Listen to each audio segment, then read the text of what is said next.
Aloha, everybody, and welcome back to part 9 of Sonic Forces. We just made it to Guardian Rock, another Avatar stage, and if I'm going to get all the red rings for this stage, I'm going to have to bring back the Burst Wispin. I got it, Sonic! I figured out a way to stop Eggman's Phantom Ruby!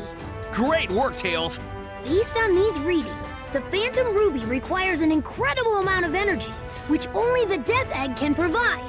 We simply stop the energy transfer, and boom! The Phantom Ruby is practically useless! Simply? Last I checked, the Death Egg is a heavily fortified, well, Death Egg. True, but I came up with a plan.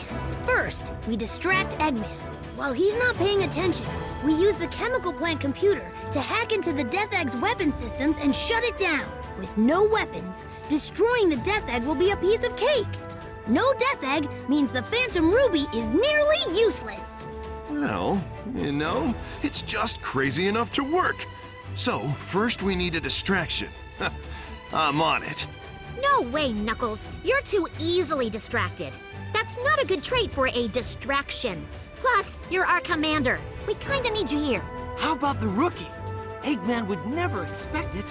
It may even throw him off a little. Good idea. You got your orders, rookie. We only have one more day before Eggman's plan is executed, so let's hustle.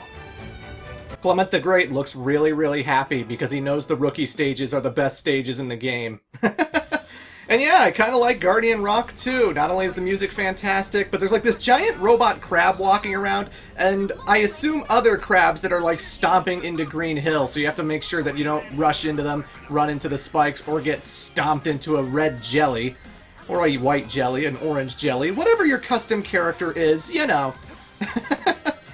And it's good stuff, I like it.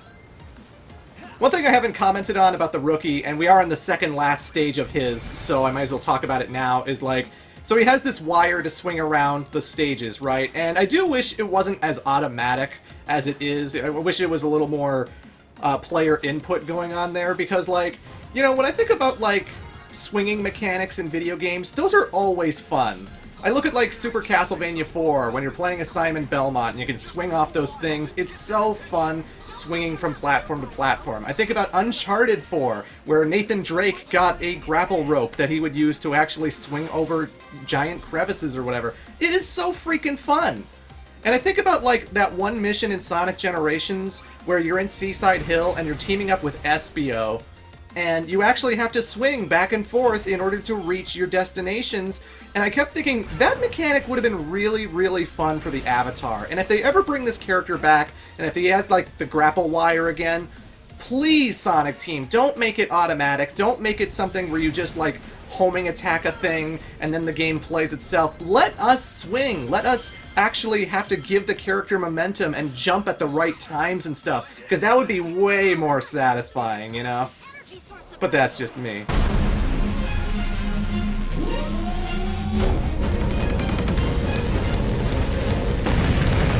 Alright, we're running from a giant enemy crab. And like so many running segments in Colors, Generations, etc., we have to move left and right with the L1, R1 buttons, the shoulder buttons, depending on which console you're using. And just don't run into those pillars, and you'll be absolutely fine.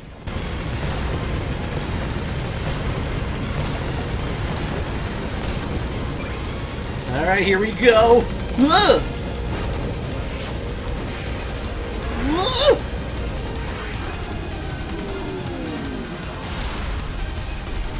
Empire Strikes Back, bitch!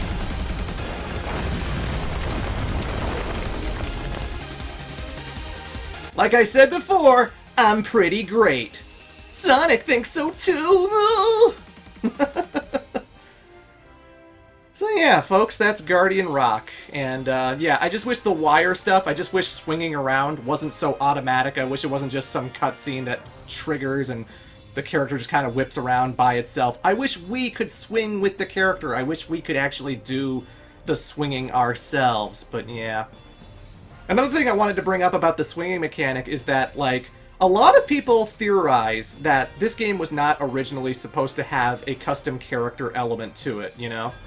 Like, one of the first teasers we ever saw of the game was just regular Sonic and classic Sonic, and that's all we saw. It didn't introduce the custom character until a future trailer, future teaser, to show that off. And I wonder if it's because they had to change things at the last minute. Like, a lot of people think that the third character was actually supposed to be Sonic from the Sonic Boom continuity. Because, like, they really invested in the Sonic Boom franchise, you know? We had 3 games. We had Rise of Lyric, Shattered Crystal, Fire and Ice, the cartoon show, the comics. Styx was in the Mario and Sonic Rio 2016 Olympic game. So I feel like maybe Sega was kind of hoping that, like, hey, we'll make people like Boom Sonic by having him interact with the regular Sonic. So now we have, like, 3 different dimensions of Sonics, you know? Which again, is kind of funny because it makes me think about Generations, and it makes me think about, like, it makes me think about how some people were like, what's the logical sequel to Sonic Generations? Sonic Dimensions. Let's have him travel with a whole bunch of Sonics from different dimensions or something. I don't know.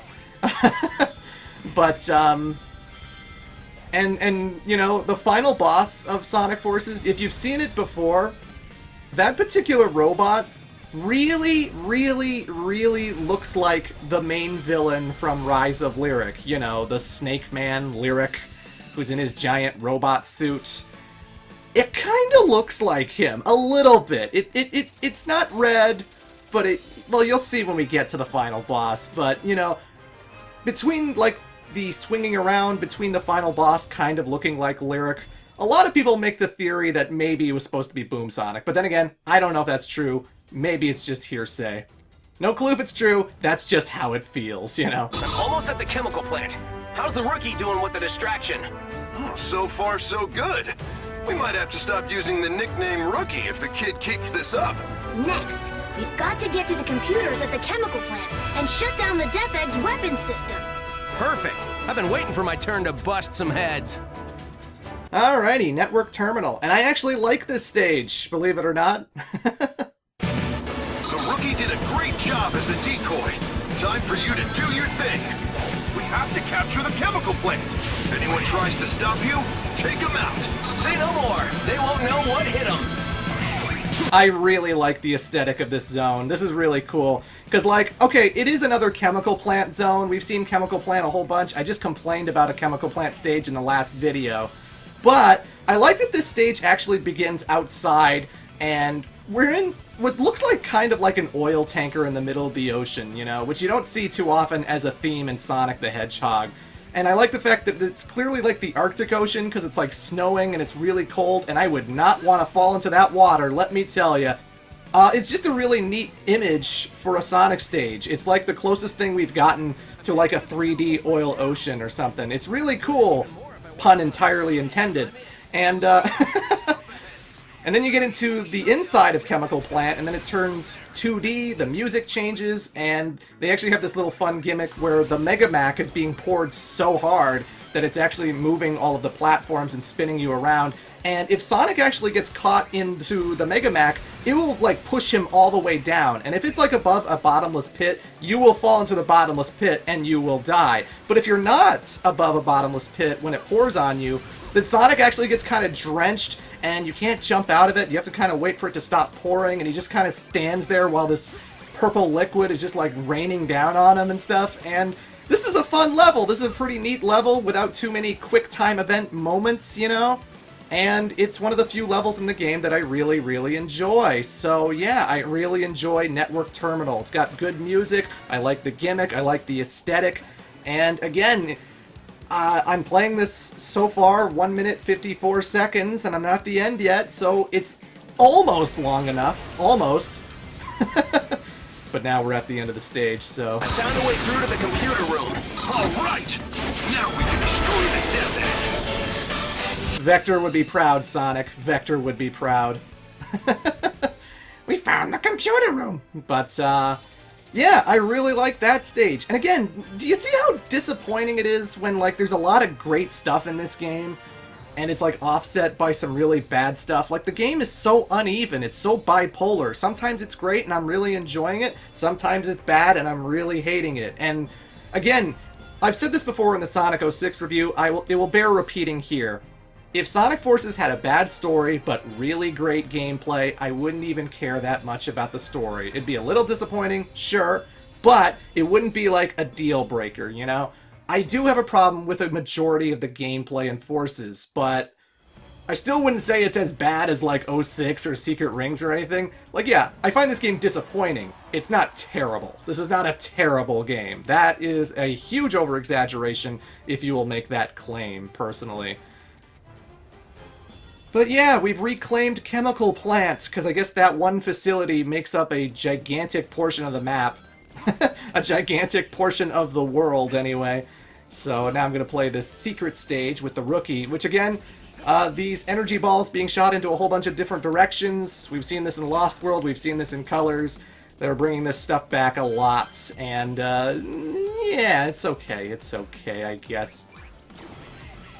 Like, have you ever played all the bonus levels, all the Act 2s, Act 3s of Sonic Colors, from, like, all the bonus levels of, like, Generations and Lost World and stuff? This all just feels very similar and very samey, and that's why I think the boost formula could probably take a step back, or at least just stop using the same gimmicks all the freaking time, you know?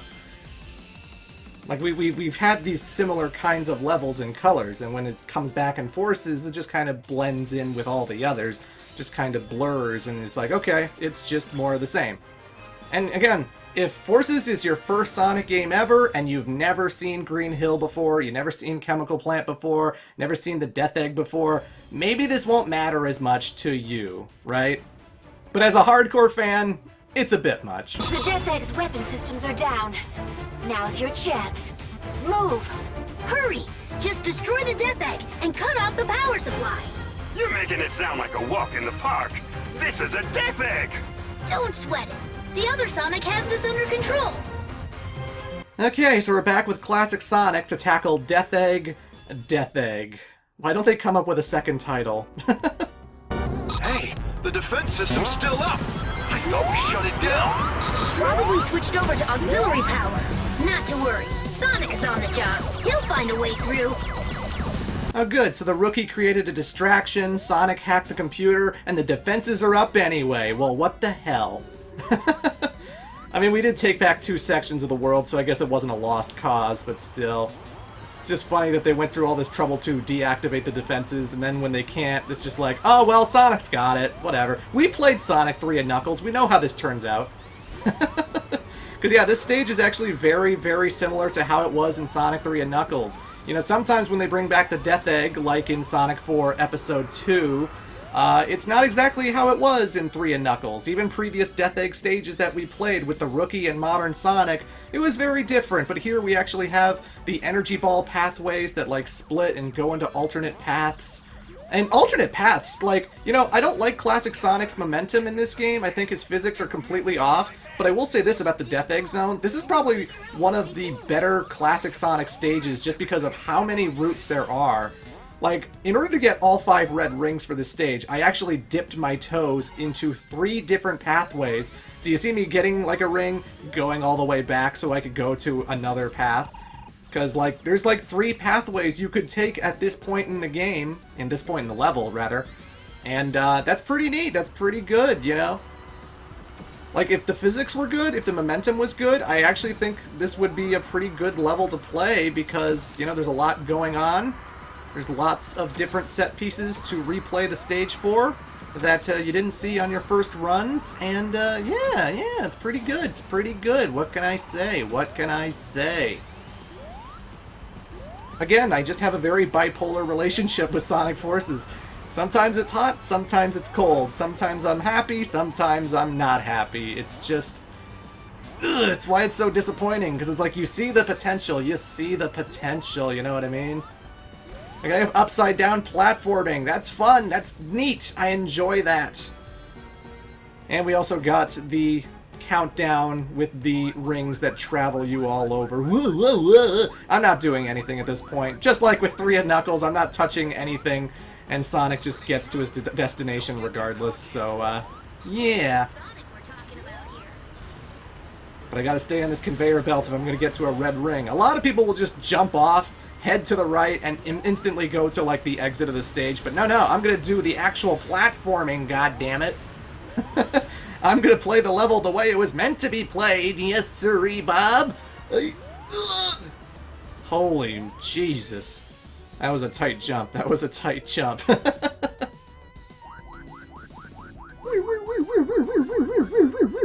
Woo. It's a good thing that Classic Sonic doesn't need to turn into a different direction. It's a good thing that Eggman designed his bases to have 2D linear pathways. Good for you, Eggman. Good for you. Because he knows Classic Sonic can't turn on a dime. He can't go 90 degrees. Come on. All right. The death egg is starting to crumble. Get out of there before it blows. Why is the death egg starting to crumble? Should that thing in the background be blowing up? No? Okay. We just ran on a conveyor belt with invincibility, and I guess the death egg's blowing up now. Sure, why not? It blows up for much stupider reasons in all the other games. Apparently destroying the death egg robot is just such a gigantic explosion that it just triggers everything about that whole space station to go up. I mean, technically it did fall to Angel Island, so it didn't destroy completely, but, whatever. Hey, remember when Sonic took on Zavok and there were, like, prisoners in the background? I really hope they're not all on the death egg right now.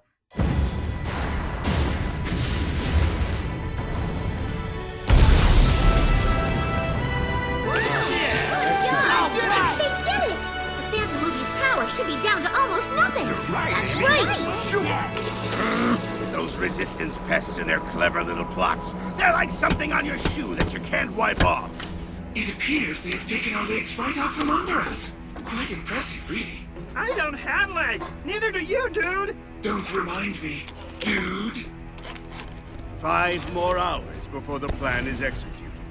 Infinite, let's make a tactical retreat so that we can remobilize our forces. And by tactical retreat, you mean to say, flee with our tails between our legs. I'm quite displeased about this, Doctor. Shut up and just follow me! What? Wait! So yeah, folks, the death egg is gone, chemical plant is ours, Green Hill is once again peaceful. Things are turning around in our favor. At least it seems this way, but maybe Infinite's got a trick up his sleeve.